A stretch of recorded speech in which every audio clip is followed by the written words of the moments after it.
for someday? Ready to finally start living your best life right now? You're in the right place. I'm David.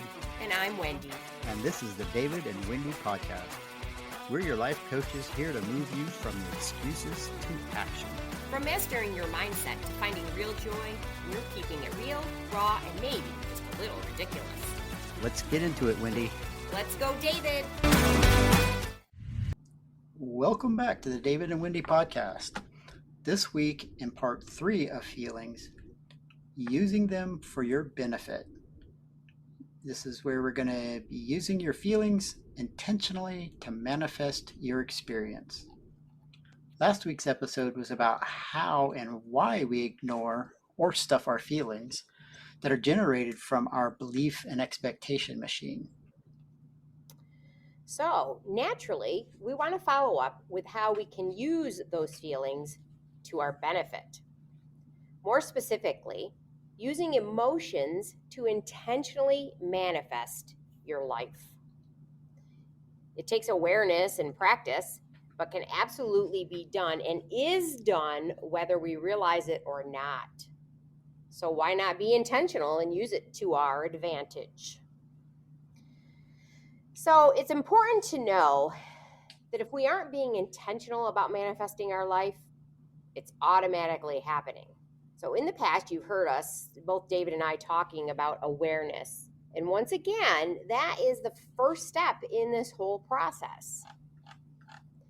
Once we have an awareness of a situation, meaning hearing our own self-talk and noticing how our body feels, that's what awareness really is, that we want to have happen or what we want to change from what is happening to something different, then we can be intentional about our thoughts and our feelings around that experience. So really the whole idea here is that we want to shift from a life that is happening to me per se, we want to shift from that mindset that life's happening to me to an intentional creator mindset.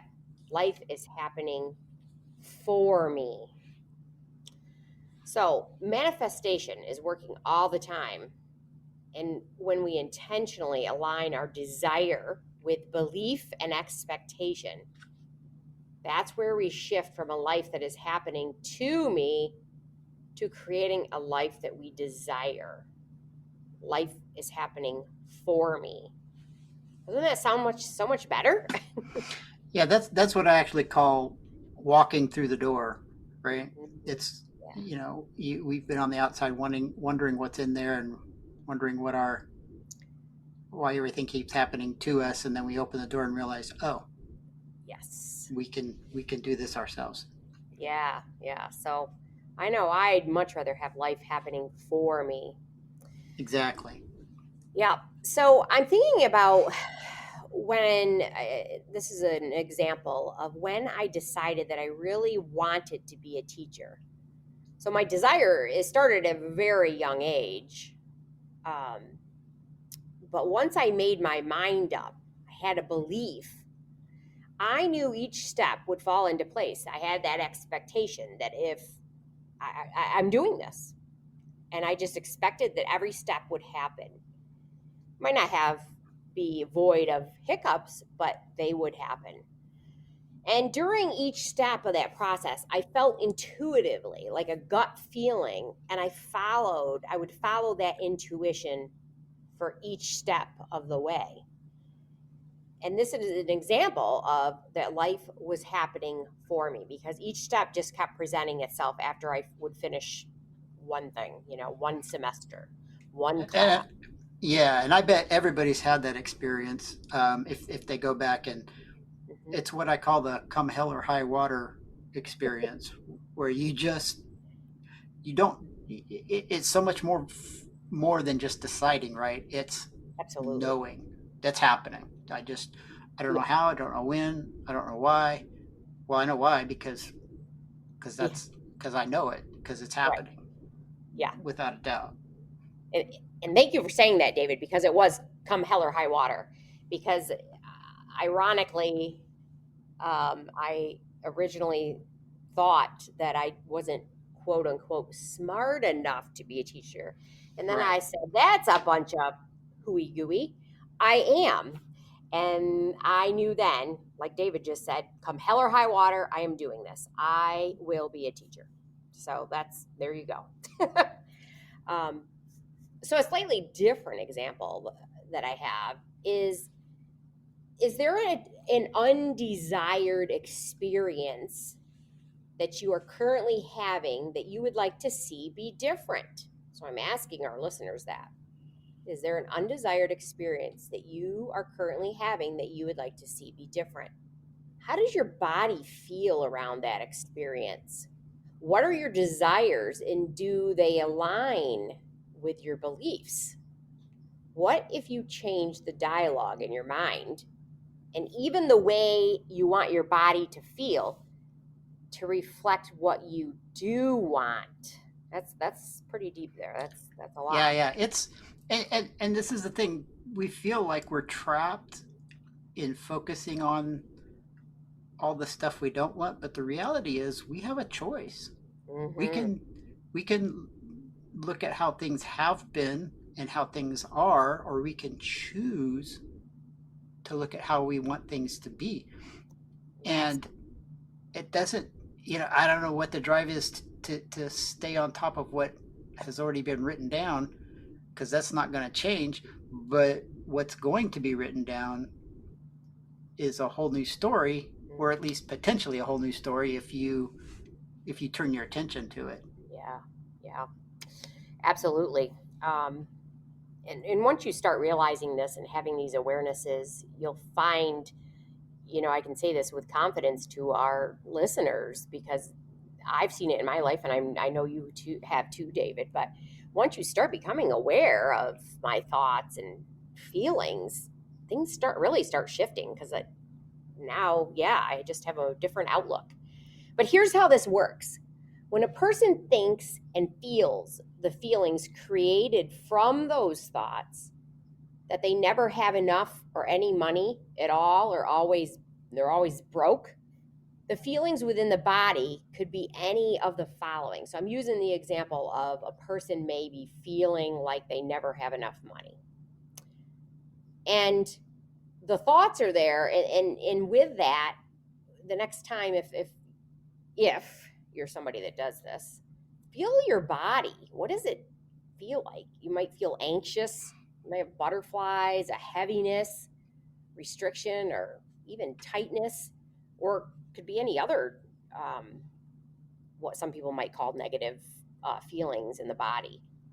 But what if they take a deep breath and change the dialogue to money comes to me from all different sources? Money flows to me like water rushes down the mighty Mississippi. And really feel into that. I just want you to really feel into that. Your body may feel any or all of the following, or something even better, like a lightness, feel freer, or a positive buzzing energy, or giddy. There's an all knowing that you have everything you need and all the bills are taken care of. Staying consistent with this practice.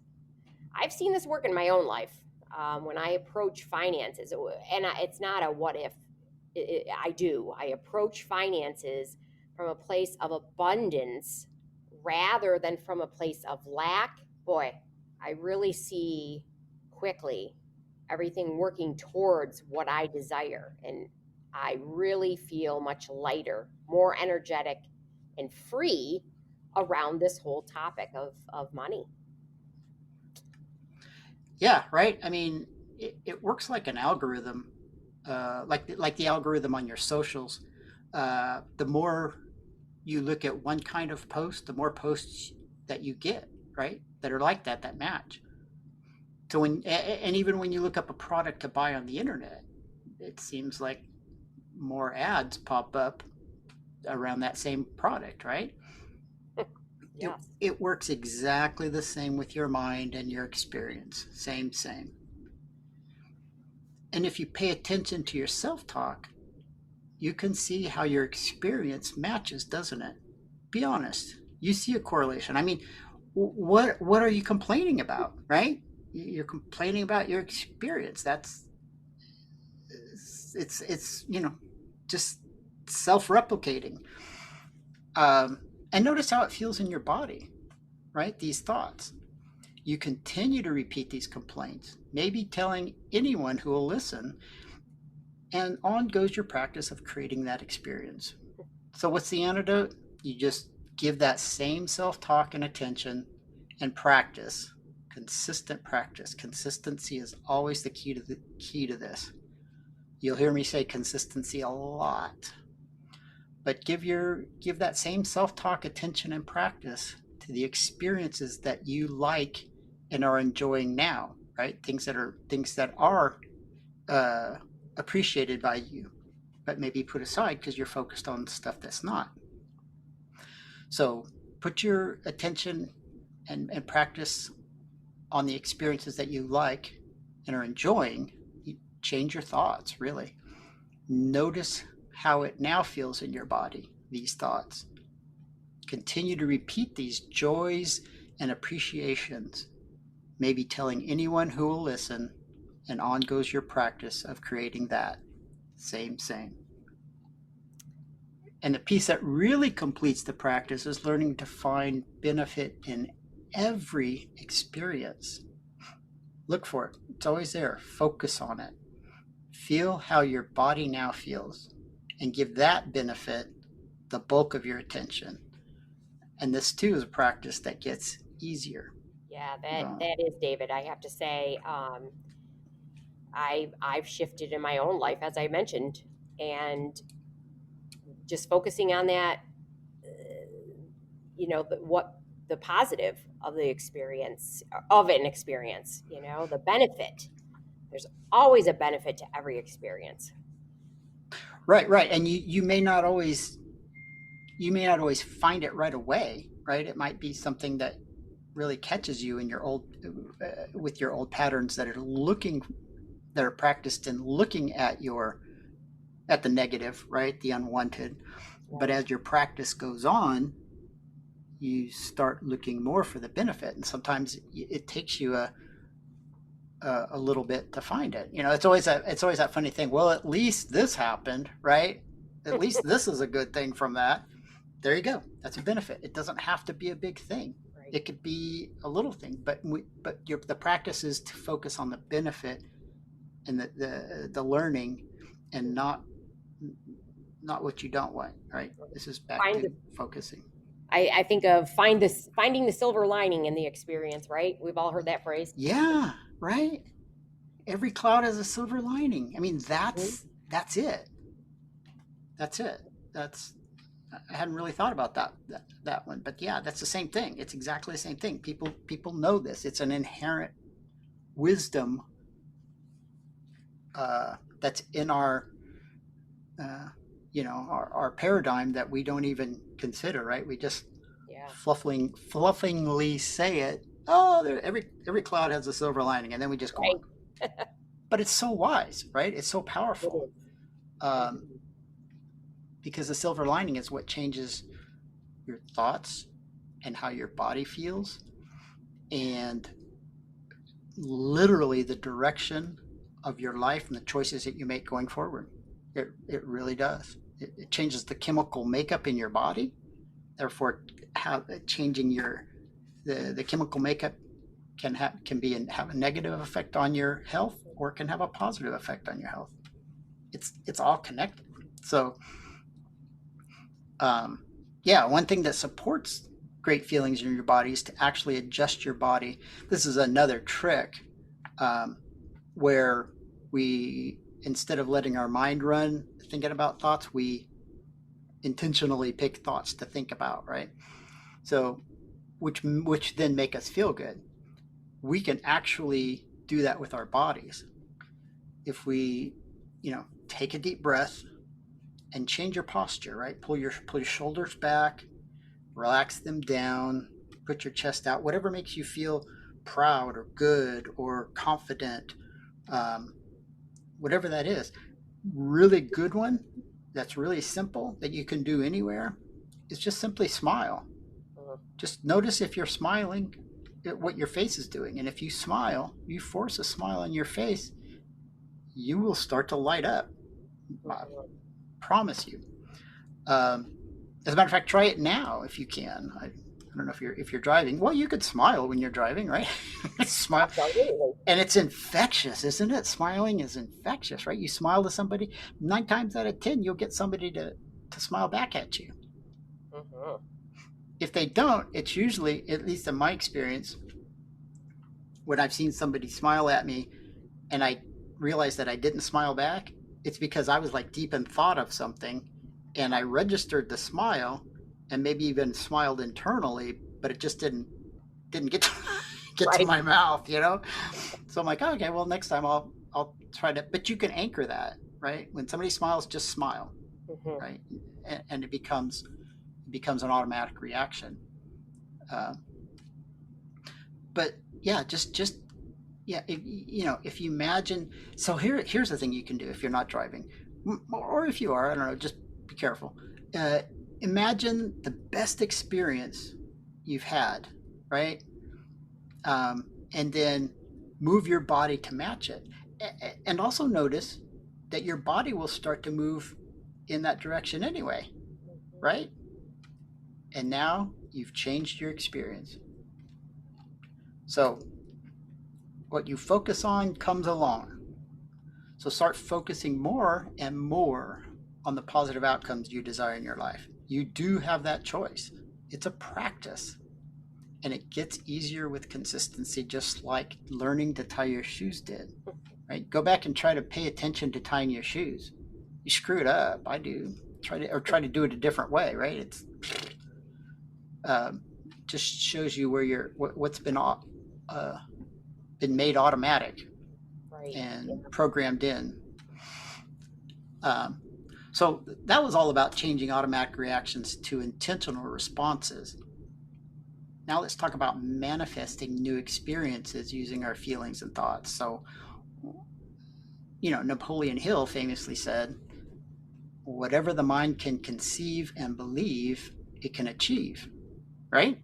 Right? I mean, you Yes. know, that's very concise. Thanks, Napoleon.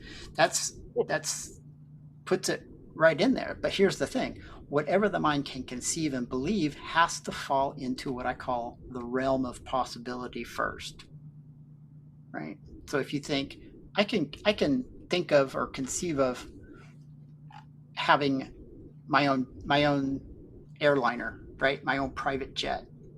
Like, yeah, okay. Maybe some of you can't. If you can, awesome. More power to you. But that does not seem to fall. I think for most people, that doesn't seem to fall even into the realm of possibility. So if you don't genuinely think it's possible, then it is not. Falling into the realm of possibility comes from just practicing thinking about it, right? Just daydreaming about it. Then, again, with daily practice, once you've gotten into the realm of possibility, it migrates into the realm of probability. Mhm. And this is where we think about, wow, this maybe this really could happen. You start to get more convinced that it is. And with consistency, there's that word again, it will fall into the realm of expectation before it falls into your experience. So Mm. when it falls into expectation, it's going to feel like, well, of course it's going to happen. We're into that. That's where it falls into the knowing. I just know this is going to happen. I just, Right? I don't know. yeah, Right? that makes me think about, yeah, you just know. You just know it's going to happen. You don't know when, where, or how, but it's happening. It's gonna. Yeah. And Yep. and you're okay with not knowing where, when, or Mhm. how, Mhm. because you're like, I just know. It's just the next natural thing to happen. So how do we move a desire through these steps and create an experience that we'd like to have? It's through the practice of what I like to call full body daydreaming. It's just simply as Wendy started out, it's being fully aware of your experience, you know. And when daydreaming, but some people say they live a busy life and say they don't have time to daydream or don't daydream anymore. Well, there's at least one of your problems right there. Uh, So, but think of it this way: have you ever looked forward to an event like you plan to go to on vacation or go to a concert or go to a theme park or something, right? You have plans, you have tickets for it already. By the way, think about that process, how you got to that, your thoughts around it, your beliefs, right? You totally were congruent with that. So you kind of give it your attention, right? You're thinking about it. You maybe even forget for a minute where you are. So look back at how did your body feel during that thought, right? How did you? I mean, think of how your posture went. You'll notice there's a smile on your face, the whole 9 yards, right? And there you were daydreaming. Mm. See, we all do it. We Yeah. just don't necessarily notice it. So now we choose to daydream. Hmm. We see ourselves having the experience we want. When you daydream, right, you see it as already realized, right? You're already at the concert. You're already at, you know, Disneyland or wherever you want to go, right? You see what is around you, right? Feel all the feelings in your body of being in that experience. Hear all of the sounds in your experience. Smell all of the smells. Yeah. Um, I want to right? say, David, that, yeah, this makes me think about, I hear people say, I do too. Go to your happy place. If I'm having a, Exactly. yeah, if I'm having an experience that I want to change, I just go to, and it's that daydreaming, that happy place. And it's for me, it's just being on the beach and hearing the sound and smelling it and feeling it. And wow, it's so powerful. Just very, Yeah, yeah. Daydreaming is actually a form of meditation, right? mhm, Meditation is. Some people say it's having no thoughts, but that's one variant. That's one option. But also being focused on one thing.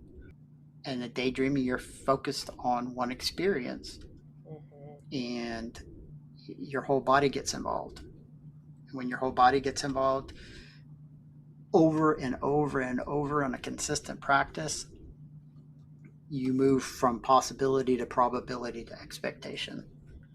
As a matter of fact, it may be how you got the tickets or made the reservations for whatever this next event is going to be for you. So, I say, whether you daydream for a minute or daydream for 10 minutes or just whenever you have a moment, daydream, do it, because ultimately, how much do you want to have this experience?